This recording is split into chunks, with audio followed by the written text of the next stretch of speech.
Good morning. I'm wrestling with my computer. I wanted to start at 3 o'clock, and my computer just wasn't cooperating. Everything was stalling and taking a while to come on. Anyway, the title for this message is PNC Bank Must Lose This Battle. Please bear in mind that this has been ongoing for almost 10.5 years. About 5 years ago, I was asked by the attorney for limited power of attorney so that they could sell Dr. Mary's Merritt Island property. I granted that request with one caveat. I get to keep my home with no strings attached, and I would make no additional claims on the estate. If it had not been for the lawsuit, I would have sold that property in 2005 and would have received $100,000 to $200,000 in addition to keeping my home free and clear. I made that concession just to be done with it. PNC's attorney, Kimberly Rezanka, lied. She breached the agreement. Criminal charges will be filed against her, her law firm, and the bank and its executives.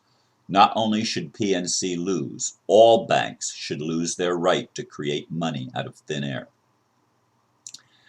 I find it interesting that I woke up actually about an hour ago now, and I had had a dream about illusion and reality. And I was watching the magic show in the dream where the magician actually convinced an individual that a relative of theirs wasn't there, and they brought the individual out of the trance, and then clicked, brought them, had the person that wasn't there standing right there and was holding up cards behind the person, and the person was reading them because they couldn't see the person that was right in front of them. Now, I may not be telling that exactly the way Steve Hart would tell it, and I didn't see it. Well, maybe I did see it a long time ago, but Steve Hart, my magician friend, has talked about that, and I'm going to see if he can't do a video on it.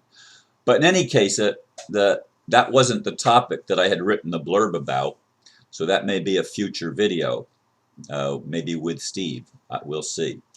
But PNC Bank has been playing this game with me that messes with my life, with my mind, with my health, and it's been going on, as I said, for 10.5 years. People keep saying, pay the mortgage, pay the mortgage. I can't pay the mortgage, number one.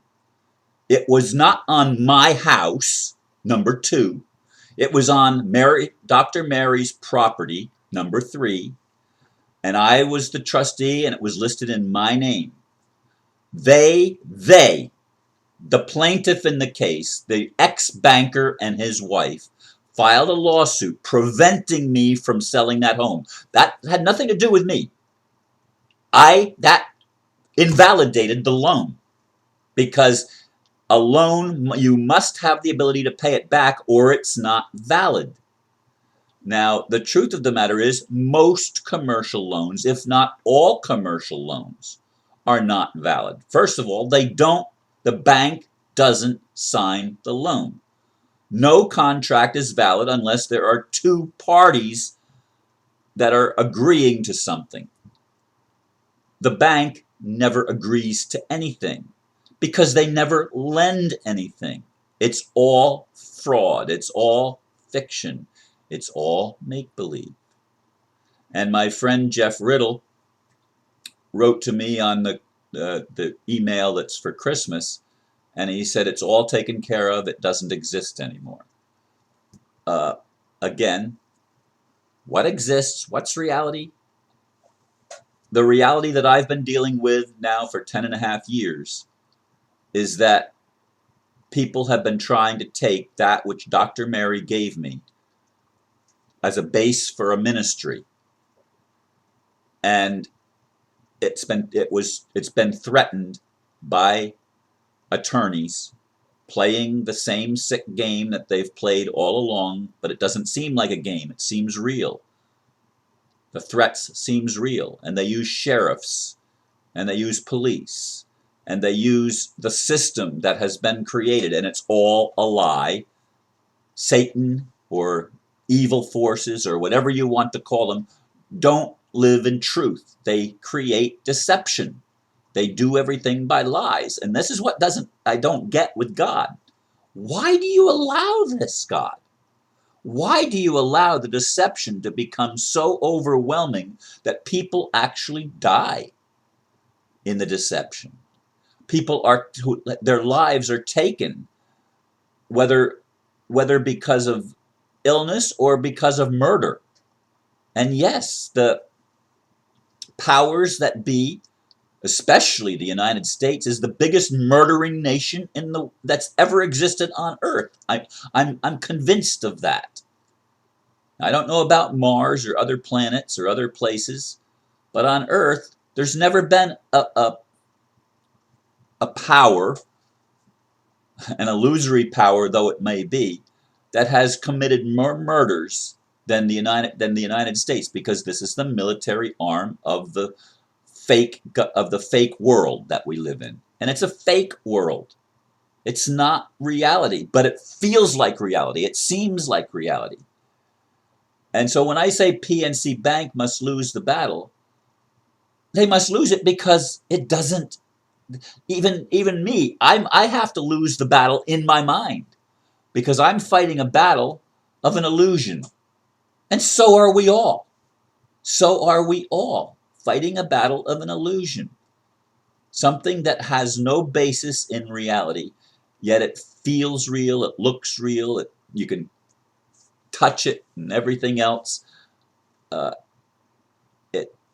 It overwhelms us.